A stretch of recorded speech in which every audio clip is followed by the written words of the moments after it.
हम लोगों का कम्युनिस्टों का नारा ही वो नहीं था जो राष्ट्रीय आंदोलन का नारा था। राष्ट्रीय आंदोलन का नारा उस वक्त लगता था भारत माता की जय और गांधी जी की जय। भगत सिंह और कम्युनिस्ट लोग आए तो नया नारा लेके आए, साम्राज्यवाद मुर्दाबाद और इनकलाब जिंदाबाद।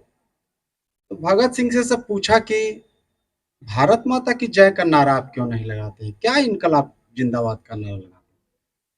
तो ये बात भगत सिंह के एक तो साथी थे शिव वर्मा, उन्होंने अपने इंटरव्यू में 86-87 में एक आदमी को दिया था।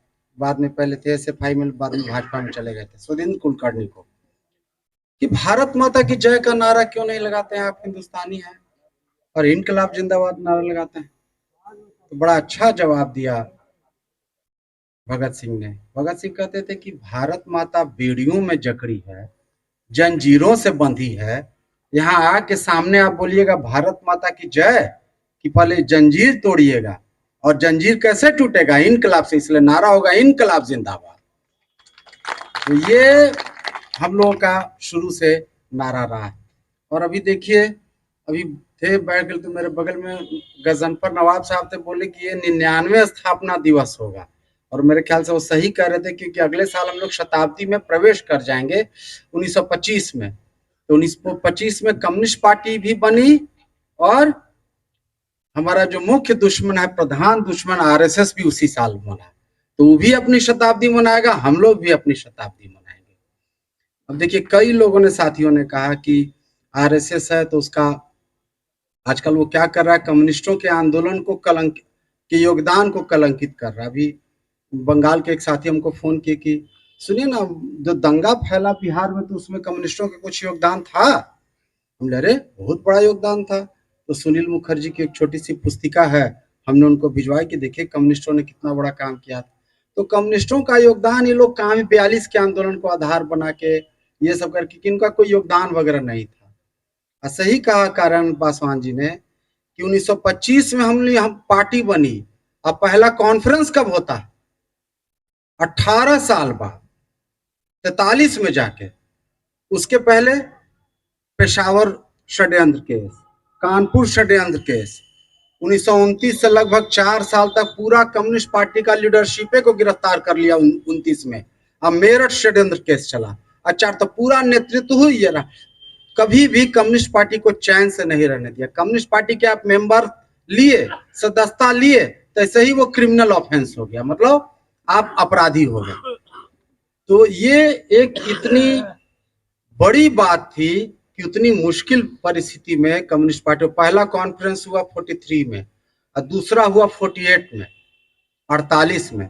तो ठीक आजादी खत्म हुई तो जो कांग्रेस हुआ, उसमें जो लोग क्रेडेंशियल फॉर्म भरा जाता है, तो देखिएगा कि उसमें लिखा रहता है कि आप क्या नाम है, क्या आपका वर्ग है,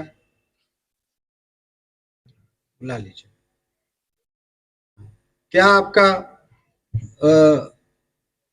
कि किसान से हैं, कि मजदूर वर्ग से हैं, कि निम्न किसान मध्यम वर्ग से हैं, कि जमींदार से, लिखा रहता है। एक उसमें कॉलम रहता है कम्युनिस्ट पार्टी के क्रेडेंशियल फॉर्म में कि आपने कितने साल जेल में काटे।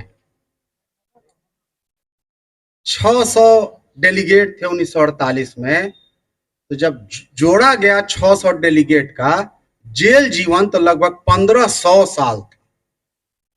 आप कल्पना कर सकते हैं, 600 डेलीगेट ने 1500 साल आजादी मिलने तक जेल काटी थी। मतलब हर साल का एवरेज था, औसत था 2.5 साल। और अगर आरएसएस को देखिए तो उसका एक आदमी भी जेल नहीं गया, एक आदमी अंग्रेजों के खिलाफ एक उंगली तक नहीं उठाया। और एक हम लोग का क्रेडेंशियल था, एक हम लोग की विश्वसनीयता थी, और इतनी बड़ी विश्वसनीयता थी कि कई लोग 42 के आंदोलन वाली बात करते हैं। भारत के राष्ट्रपति थे शंकर दयाल शर्मा। 42 के आंदोलन में हम लोगों ने, चूंकि पीपुल्स वार की लाइन थी, तो सीधे सीधे सपोर्ट नहीं किए थे, लेकिन शंकर दयाल शर्मा का 1942 के आंदोलन का 92 में 50 साल हुआ था, तो भाषण है भारत के राष्ट्रपति का, कि अंग्रेज गवर्नर का, उसने बोला कि अगर कम्युनिस्टों ने 42 के आंदोलन में बहुत बड़े पैमाने पर भागीदारी की, भले ऑफिशियल लाइन नहीं था, लेकिन बहुत बड़े पैमाने पर लोगों ने गिरफ्तारी दी थी, हम लोग का जो कम्युनिस्ट पार्टी बना है वो भारत में 3 बड़ी धाराएं थी। एक कांग्रेस के भीतर वाम धारा, जिसका नेतृत्व जवाहरलाल नेहरू किया करते थे, एक कांग्रेस सोशलिस्ट पार्टी जो जयप्रकाश नारायण के नेतृत्व में था, और एक कम्युनिस्ट पार्टी। 3 धाराओं ने बन के ये मतलब वाम धारा जिनको कहते हैं।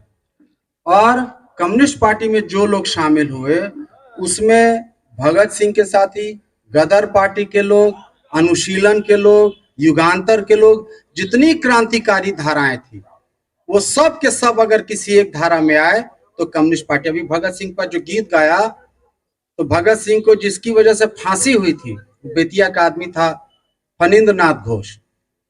तो बाद में उसको मारने का हुआ कि कौन मारेगा उसको, तो मारने के लिए एक तो महिला तैयार हुई, और वो कम्युनिस्ट पार्टी के किशोरी प्रसाद सिंह की पत्नी थी सुनीति देवी, जो घोड़ा चढ़ती थी 1930 के दशक में, 36 में।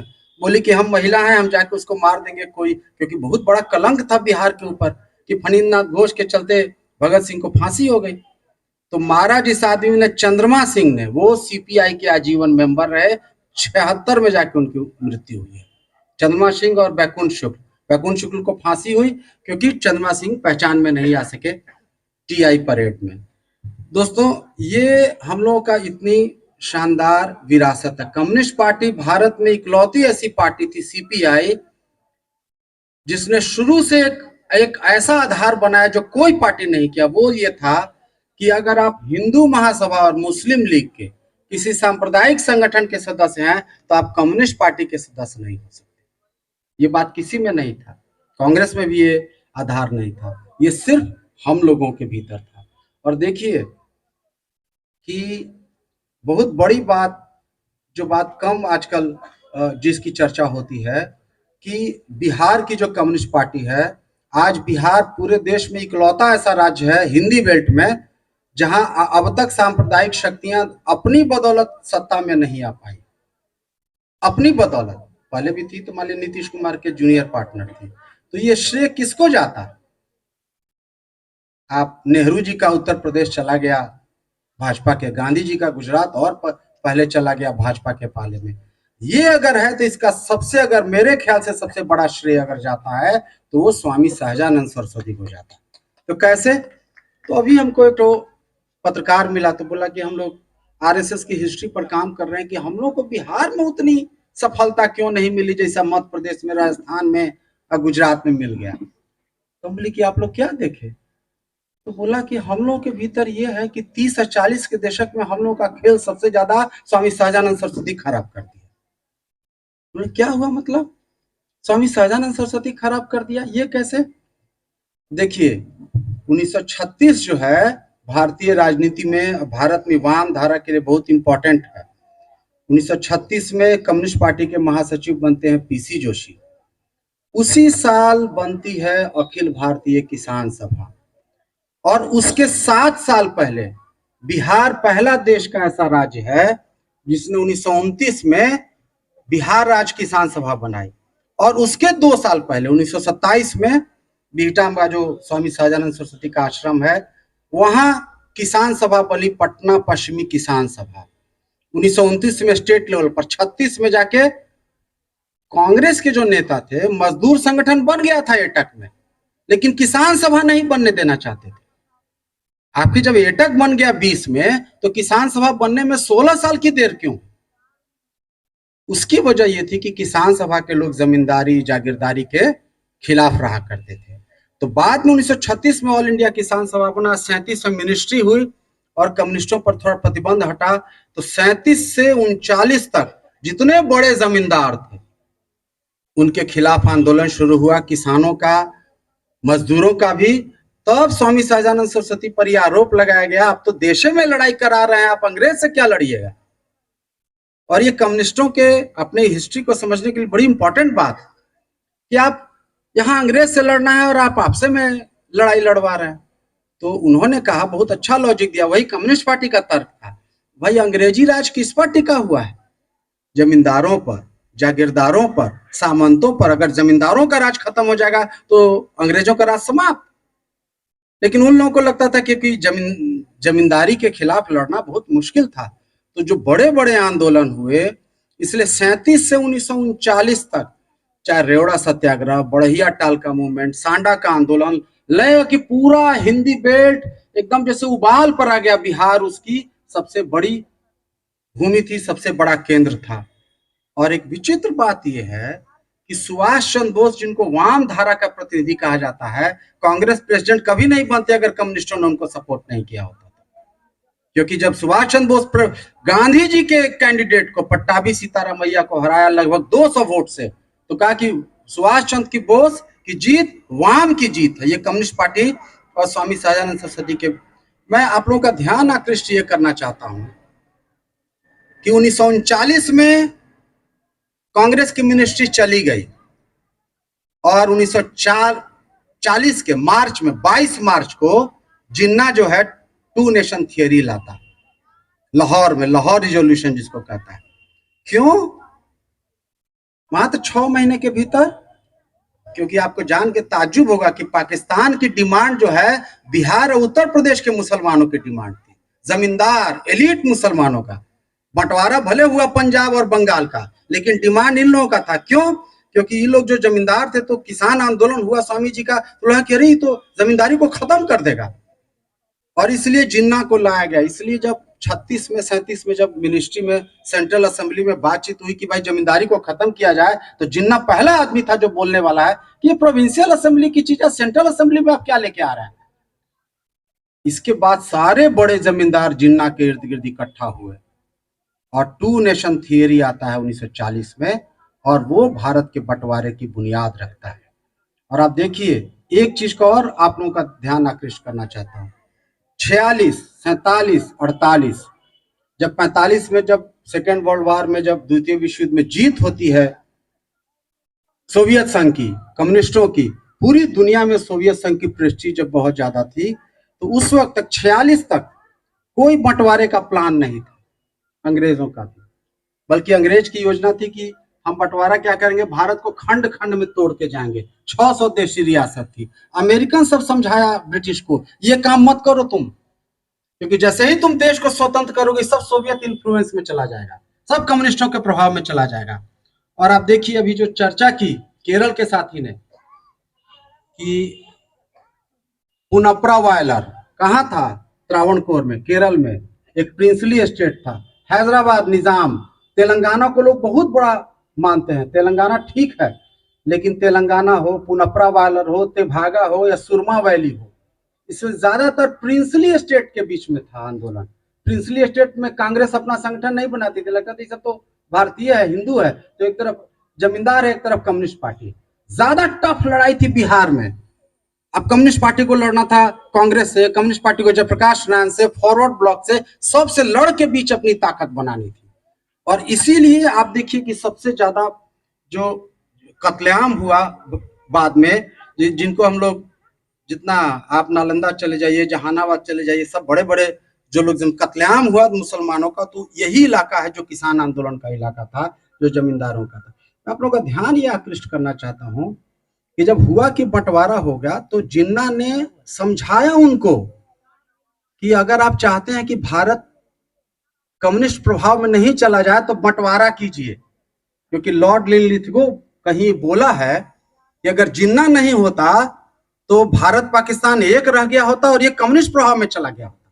इसलिए इस कहानी को जिन्ना ने भेजा अमेरिका के, समझाओ अमेरिकन को कि सोवियत प्रभाव में नहीं जाना, हमको टुकड़ा दे पाकिस्तान का, बांट के दे, तो हम भारत को, ये पूरा सब कंटिनेंट को, क्योंकि चीन में लगभग कम्युनिस्ट लोग आगे बढ़ रहे थे, उसको हम रोकने से हम लोग प्रभावी रोकना। एक बार लाइव पत्रिका में इंटरव्यू है जिन्ना का 48 में, बोला कि सोवियत खतरा कहाँ है यहाँ, बोला कि देखिएगा सोवियत खतरा आएगा। तो कहते हैं कि देखिए जिन्ना कितना ब्रिलियंट था कि 40 साल के बाद अफगानिस्तान में जो फौज आई, सोवियत फौज, तो कहता है कि जिन्ना प्रेडिक्ट किया था।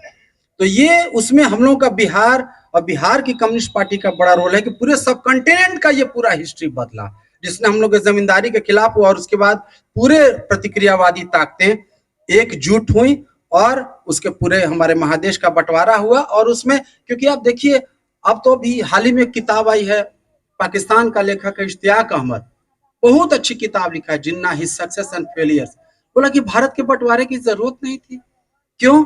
तो मुसलमानों की आबादी, पंजाब का आबादी था 57%, पुलिस में मुसलमान थे 75%। यूपी की आबादी थी मुसलमानों की 14%, पुलिस में थे 50%। मुसलमानों की आबादी थी पूरे देश की 25%, फौज में थे 50%।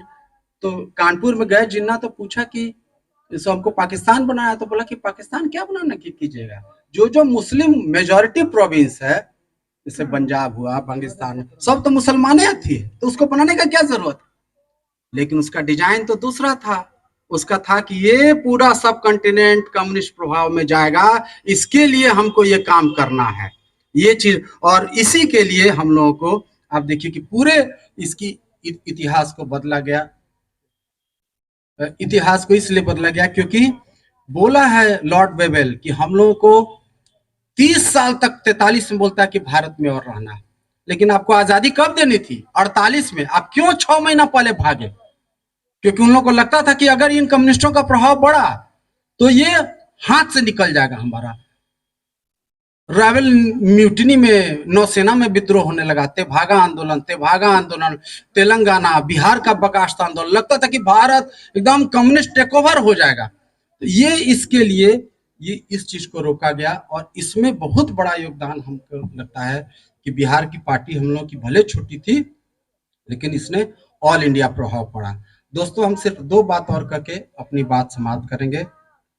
भारत में कम्युनिस्ट पार्टी जिसको हम लोग कहते हैं, जयप्रकाश नारायण की पार्टी थी सीएसपी, कांग्रेस सोशलिस्ट पार्टी, 42 के हीरो थे। 52 का चुनाव हुआ तो कहां गया सीएसपी? खत्म, डिसइंटीग्रेट कर गया, विखंडन हो गया। कम्युनिस्ट पार्टी जो जगह दमन प्रतिबंध, सारा कम्युनिस्ट कार्यकर्ता सब भागा भागा फिर रहा है, रात में कहीं दूसरे के यहाँ छुप रहा है, जिसके यहाँ रिश्तेदार के यहाँ रात में सो रहा है तो वही रिश्तेदार पुलिस को पकड़वा के भगवा दे रहा है। ये करते करते भी 42 में सबसे बड़ी पार्टी बन जाती है, सबसे बड़ी विपक्ष की पार्टी बन जाती है। आज हम लोग को इस हिस्ट्री को आजकल इसी को कलंकित करने की कोशिश की जाती है। आज देखिए हम लोग 52 में बने, और ये श्रेय किसको जाता है? सबसे बड़ा श्रेय अगर कोई है तो स्वामी सहजानंद। अभी आया था, केरल वाले लोग मांगते हैं, अब जाके स्वामी सहजानंद सरस्वती पर सोचिए 41 में किताब लिखी गई, खेत मजदूर। अंग्रेजी में अनुवाद कब हुआ है? 55 साल के बाद। पढ़ा ही नहीं गया। आज भी हमको लगता है कि खेत मजदूर अगर किताब अगर पढ़ी गई होती तो रणवीर सेना का अभ्युदय नहीं होता। किसान क्या करें, किसान कैसे लड़ते हैं, इन तमाम किताबों को हम लोग के बीच, मतलब नई पीढ़ी के बीच बताया ही नहीं गया। आप पढ़िए तो लगता है कि लू शुन का कम्युनिस्ट क्या करें, बच्चा लगता है किसान क्या करें, इतनी अच्छी किताब है। तो उसका ठीक से प्रचार प्रसार नहीं हुआ। दोस्तों, 2 बात और इसका ऐसा परिणाम हुआ कि 57 में पहला एमएलए बनता है चंद्रशेखर सिंह, और 67 में हम लोग मिनिस्ट्री में आ जाते हैं बिहार में। 67 में, 67 में जो संवित सरकार बनी, कौन थे आपके मंत्री? इंद्रदीप सिन्हा। और कौन थे? चंद्रशेखर सिंह। कहा जाता है कि बिहार में टाटा की जमींदारी चलती थी, बहुत सारा इलाका जमींदार था, तो कम्युनिस्ट पार्टी का लोग, इंद्रदीप सिंह, चंद्रशेखर सिंह ने उसकी जमींदारी एबॉलिश कर दी। और JRD टाटा, जिसके सामने सब सर झुकाता था, उसके सामने तमाम पार्टी पट्टियां दंडवत रहती थी, उसको आना पड़ा बिहार सरकार में, सचिवालय में, और उसको बोला इंद्रदीप सिन्हा की इसको बेंच पर बैठा। बेंच पर उनको बैठना पड़ा, आधा घंटा इंतजार करना, तब जाए। ये है कम्युनिस्ट पार्टी का आती कि बड़े पूंजीपति के सामने ये नल्ला है। और आज अडानी के सामने कैसे पूरी मोदी सरकार झुकी है, आप देखते हैं। लेकिन इसका दुष्परिणाम क्या हुआ? कम्युनिस्ट पार्टी को मिनिस्ट्री खोनी पड़ी। मिनिस्ट्री तोड़ा किसने? हम लोग बहुत सम्मान से नाम लेते हैं, मंडल कमीशन, मंडल आयोग। तोड़ा उस आदमी का नाम था बीपी मंडल। मिनिस्ट्री बनाया, तमाम बड़े जमींदारों को इकट्ठा किया, और सबसे पहला काम किया बीपी मंडल ने कि टाटा की जमींदारी को बहाल किया। अब ये बात हम लोग क्यों नहीं बोलेंगे? हम लोग भी नहीं बोलते। अरे अलायंस है, इस तरह का चीज है। और खुद भी बड़े जमींदार थे। MN कर्ण यहीं पर थे पटना में, बोले कि उनके घर के सामने मधेपुरा के थे रहने वाले, आप किसी जाति के हो, अगर अपर कास्ट में है तो आपको अपना जूता माथा पर रख के जाना। तो क्यों? क्योंकि जमींदार थे। तो ये, और 70 के संघर्ष के बारे में अभी बताया KN पासवान ने।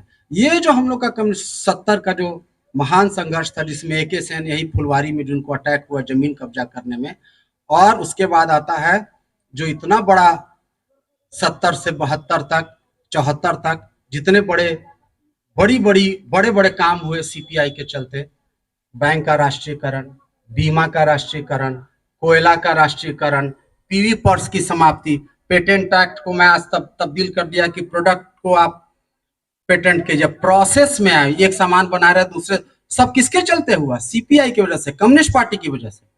भारत में, आजाद भारत में जितने महत्वपूर्ण जन पक्षधर काम है, आप नरेगा उठाइए, सूचना का अधिकार उठाइए, डोमेस्टिक वायलेंस एक्ट उठाइए, राइट टू एजुकेशन उठाइए, कब हुआ, कब लागू किया? आरक्षण कब लागू किया गया? SC/ST एक्ट कब लागू किया? जब कम्युनिस्ट पार्टी सरकार का हिस्सा थी, सत्ता थी। 89 में SC/ST एक्ट लागू हुआ, 90 में आरक्षण लागू हुआ है। जितने बड़े जन पक्षधर कानून है उस सब में हिस्सेदारी, मेजर हिस्सेदारी कम्युनिस्ट पार्टी की सीपीआई करी। आज मोदी सरकार का हाफनी इसी में छूटा हुआ है कि सबको कैसे पलटा जाए। और ये मेजर काम जो किए गए वो कम्युनिस्ट पार्टी ने अपने प्रभाव और अपने रसूख का इस्तेमाल करके ये किया गया। आज हम लोग को बताया जाता है कि अरे ये सब बात ही नहीं थी, आप लोग तो ऐसे। तो आज जरूरी है कि हम लोग अपने इस इतिहास को, इस हिस्ट्री को जाने। और आज भी अगर हम लोग बिहार अगर सबसे बड़ा पूरे देश में अगर इंडिया गठबंधन का या बाकी का अगर मॉडल बना तो उससे बड़ा योगदान यहाँ के कम्युनिस्टों का है कि जमीनी स्तर पर छोटा छोटा आयोजन करके, सेमिनार करके, आंदोलन करके जमीन को इतना उर्वर बनाया कि अभी भी सांप्रदायिक शक्तियों को वो सफलता नहीं मिली। अब जाइए ना मध्य प्रदेश में, वहां आज भी माधवराव सिंधिया का बेटा वहां रोल प्ले करता है। अभी राजस्थान में विजय राजे सिंधिया लगभग चीफ मिनिस्टर बनने वाले। आप कल्पना कर सकते हैं कि बिहार में कोई राजा महाराजा यहाँ का मुख्यमंत्री बन जाएगा? ये कैसे संभव हो गया? एक दिन में हो गया। ये काम कम्युनिस्ट पार्टी ने किया और यहाँ के किसान आंदोलन ने किया। इसको हम लोग को रिकॉग्नाइज करना चाहिए, इसको हम लोग को आगे बढ़ाना चाहिए, और इसीलिए बिहार उसमें सबसे बड़ा सेंटर है। दोस्तों, अंत में सिर्फ एक बात और मैं कहूँ कि आज जो सबसे बड़ी चुनौती जो है उसमें सबसे बड़ा जो काम है कि 3 न्यू लिबरल जिसको टाइम कहते हैं, उसके बारे में बहुत सारी अच्छी बातें कर चुके, हम वक्त नहीं बर्बाद करना चाहते संक्षेप में, कि नियो लिबरल टाइम जिसको कहते हैं 3 चीज से प्रभावित होता है। पहला कि अर्थव्यवस्था का डॉलरीकरण कर दिया जाए, जितने राज्य की जो जिम्मेवारी है वो निजी हाथों में दे दी जाए, और तीसरा मजदूरों के जो अधिकार हैं उनका दमन किया जाए। यही 3 मुख्य बात।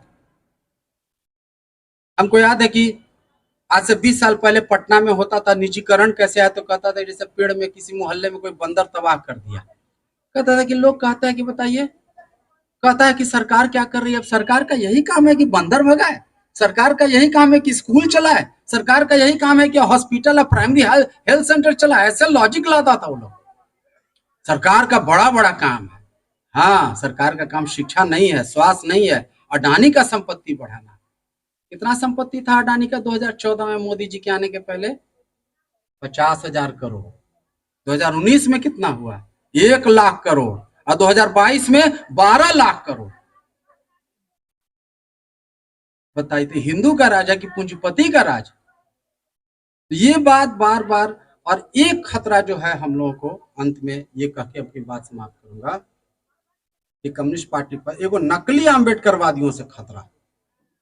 नाम अम्बेडकर का लेते हैं, काम पूंजीवाद की सेवा करते हैं। अम्बेडकर का क्या नारा था? शिक्षित बनो, संगठित बनो, संघर्ष करो। इन नारे को कौन लागू कर रहा है देश में? बताइए। शिक्षित बनो, स्कूल का ट्रेनिंग नहीं, राजनीतिक रूप से शिक्षित करो, उसको संगठित करो और फिर संघर्ष में उतारो। कम्युनिस्ट पार्टी को छोड़ के अम्बेडकर का ये नारा, कोई पार्टी इसको नहीं आगे ले चलती, कभी भी गरीबों, मजदूरों, किसानों को आगे नहीं करती। नकली अम्बेडकरवादी क्या है? कहा कि अंग्रेज बहुत अच्छा था, अंग्रेजों की आप विरोध मत कीजिए क्योंकि अंग्रेजों का राजन दलितों के लिए बहुत मुक्ति का। अरे तो आरएसएस भी यही बात करता है। अंग्रेजों की तारीफ में अंग्रेजों की तारीफ तक चले जाते हैं। अंग्रेजों की अगर हम अंग्रेजी शासन का अगर हम तुलना करेंगे, राज की तारीफ करेंगे, तो हम लोग का साम्राज्यवाद विरोध कहां जाएगा? नकली अम्बेडकरवादी वो है जो अम्बेडकर का क्या नारा था? जो पहली पार्टी बनी 1938 में, उनकी इंडिपेंडेंट लेवल पार्टी, उसका झंडा लाल था, जिसको ये लोग बताता नहीं है, कहता है कि ब्लू झंडा था। और क्या नारा था? ब्राह्मणवाद से विरोध और पूंजीवाद से विरोध। पूंजीवाद का विरोध गायब हो जाएगा, खाली ब्राह्मणवाद का रहेगा। कम्युनिस्ट वर्ग संघर्ष का दो ही तरीका है, ब्राह्मणवाद के भी खिलाफ और पूंजीवाद के खिलाफ आप चुप रहिएगा। जितने चिराग पासवान से लेके ये मायावती से जितना रामदास अठावले तक सब पूंजीवाद की सेवा करता है। कम्युनिस्टों के लैंड रिफॉर्म का ये कह के विरोध करता है, अरे ये लोग कम्युनिस्ट लोग फिर गांव के दलितों को गांव में ले जाना चाहता है जहां शोषण करेगा। तो सब अम्बेडकरवादी है। कम्युनिस्ट पार्टी के नेतृत्व का जात पूछ के, कौन जात का है, ओ 6 गो बैठा हुआ है उसमें इतना ही जात का है, वो फलना है, ऐसे कह के उसका विरोध करता है। कहता है सत्ता में हिस्सेदारी। हम लोग क्या कहते हैं, हम लोग कहते हैं कि सत्ता दो वर्गों में है, तो सत्ता उत्पीड़क है, शोषणकारी है। तो तुम सत्ता में हिस्सेदारी मांग रहे हो तो मतलब शोषण में हिस्सेदारी, उत्पीड़न में हिस्सेदारी मांग रहे हो ना, कि सत्ता का चरित्र बदलना चाहिए। जब इस सत्ता का जब ध्वंस होगा, जब स्मैश करेंगे, तब जो सत्ता बनेगी उसमें हिस्सेदारी। इसमें हिस्सेदारी का मतलब आप जो शोषण उत्पीड़न है किसानों मजदूरों का, उसमें हिस्सेदारी मांग रहे हैं। तो हम लोगों को ऐसे नकली आम्बेडकर का झंडा इन नकली आम्बेडकरवादियों से छीन के लाल झंडे के साथ लाना है। यह भी हम लोगों का, कम्युनिस्टों का एक बहुत बड़ा कर्तव्य है, क्योंकि उसके बहाने एक बहुत बड़ी कोशिश हो रही है कि दलितों से कम्युनिस्ट पार्टी को अलग कर दिया जाए, मुसलमानों से अलग किया जाए। क्या नारा लगाया, मतलब एक जिस अल्पसंख्यक तबके के खिलाफ जिस तरह का माहौल बनाया जा रहा है, जिस तरीके का ये, उसमें कम्युनिस्ट लोग सबसे आगे। हमको याद है पटना में जितना नरसंहार होता है, कम से कम 25 साल का हमको याद है। बाथे, पठानी टोला से लेके, बाथे से लेके सिंधुआरी, सब दलितों पर नरसंहार होता था। एगो ई सब आम्बेडकराइट, जिसको नकली आम्बेडकराइट, कभी जुलूस में शामिल नहीं होता था। हमेशा लाल झंडा, चाहे अशोक राजपथ से निकले चाहिए ना, तो ये लोग किस काम का आएगा। इसलिए बहुत जरूरी है कि हम आम्बेडकर की शिक्षाओं को, उसको, जिसको बहुत अच्छा रविन्द्रनाथ राय ने कहा कि पहला मुल्क था हिंदुस्तान जो बोला कि नहीं, सबको देंगे हम ये यूनिवर्सल फ्रेंचाइज, सार्वत्रिक मताधिकार। अगर सार्वत्रिक मताधिकार 1949 के बदले 46 में मिल गया होता तो पाकिस्तान का बंटवारा नहीं हुआ होता, क्योंकि पाकिस्तान का बंटवारा मात्र 25% थी आबादी, 40 करोड़ में 10 करोड़ मुसलमानों की आबादी, तो उसे मात्र 1 करोड़ लोग वोट देता था। 1 करोड़ मतलब वोट कौन देता था, या तो आप मैट्रिक पास हो, नहीं तो संपत्ति कर देते। तो 10 करोड़ में मात्र 1 करोड़ लोग मुसलमान वोट दिया। 1 करोड़ में 60% वोटिंग हुई। 1 करोड़ का 60% 60 लाख, 60% में 60% गया मुस्लिम लीग को और 40% गया कांग्रेस को। मात्र 12 लाख ज्यादा वोट पाके वो पाकिस्तान बना लिया। यूनिवर्सल फ्रेंचाइज रहता तो हम लोग कभी ये नहीं बनने दिए होते। तो ये इसलिए बहुत बड़ा है, उसमें कम्युनिस्टों का 46 और से 49 के बीच कम्युनिस्टों का जो त्याग है, जो बलिदान है। इतने बड़े लोग तेलंगाना में मारे गए, हैदराबाद आपका हाथ में नहीं आता अगर ये कम्युनिस्ट लोग नहीं होते, वहां तेलंगाना का आंदोलन नहीं होता। तो इन सब चीजों को आज हम लोग को समझने की जरूरत है। और अंत में दुश्मन हम लोग का दो ही है, जो आम्बेडकर बोले ब्राह्मणवाद और पूंजीवाद, उसको ट्रांसलेट कीजिएगा तो आज के जमाने में होगा कि सांप्रदायिक शक्तियों के विरुद्ध और कॉर्पोरेट के विरुद्ध, पूंजीवाद के विरुद्ध। खाली बोलिए कि ब्राह्मणवाद के खिलाफ रहेंगे लेकिन पूंजीवाद पर चुप रहेंगे तो नकली लड़ाई है, कभी आप सफल नहीं हो पाइएगा। और पूंजीवाद की लड़ाई के साथ साथ हमको इसके साथ भी, देखिए बेगूसराय की कम्युनिस्ट पार्टी पूरे हिंदी बेल्ट में इकलौता ऐसा पूरा लाल झंडा लगा के रखा है जहां पर अकेले अपनी बदौलत जीत सकता है अगर कोई। कैसे, हम पूछे कि कैसे आप लोग बड़े भाई, दो गो संघर्ष चला, एगो चिराग दानी, एगो मांग मनसेरी। तुम पूछे क्या है मांग मनसेरी, यही करके मैं अपनी बात समाप्त करूंगा कि एक मन में एक शेर मजदूरी। और चिराग दानी की जैसे गरीब और दलित जाति की लड़की आती थी तो सब पहले जमींदार, सब पहले नहीं, पहले हमारे यहाँ रहेगी तब जिसके यहाँ शादी हुआ, तो उसके खिलाफ लड़ा कम्युनिस्ट पार्टी। एक सामाजिक उत्पीड़न के खिलाफ संघर्ष, दूसरा आर्थिक शोषण के खिलाफ। यही वर्ग संघर्ष का मॉडल है। और ये जो कोई कहता है कि जाति के सवाल को कम्युनिस्ट एड्रेस नहीं कर पाएंगे, कहा जाए कि कम्युनिस्टों के अलावा किसने ज्यादा जाति के सामाजिक उत्पीड़न और जमींदारी के खिलाफ किया। तंजावुर जो जिला है तमिलनाडु का, वहाँ जाति की लड़ाई कम्युनिस्ट पार्टी के, तो कम्युनिस्ट पार्टी के कार्यकर्ता का एक काम था कि जो कम्युनिस्ट पार्टी की चिट्ठी जाके डाकघर में रखा है, तो दूरी थी 10 मिनट, तो आता था 1 घंटा में। पूछे कि इतना देर का लगता है, तो हुजूर को गांव पड़ता है सवर्ण लोगों का, वो कहता है कि अरे तू दलित है ना, तो मैं गाँव में नहीं जाएगा तो घूम के जाओ, समय लगता था। बोले कि अरे कम्युनिस्ट पार्टी गया लड़ा उन लोगों से, और कम्युनिस्ट पार्टी को बीच से रास्ता दिया। तो इस जाति के खिलाफ संघर्ष नहीं है। ठीक बगल का जिला फॉरवर्ड ब्लॉक एक पार्टी थी, बोलते थे कि जाति एक सच्चाई है जिससे आप मुंह नहीं मोड़ सकते। तो लड़ाई जाति के आधार पर, पूरा जाति के आधार पर लड़ाई हुआ, कास्ट वार में तब्दील हो गया, पूरा जिला रिएक्शनरी के हाथ में चला गया। जाति के लड़ाई को वर्गीय क्लास के ढंग से हम देखेंगे, वर्गीय ढंग से देखेंगे, ये बात हम लोग को ये बात करनी चाहिए। यही कहा कि अपनी बात में समाप्त करूंगा। शुक्रिया।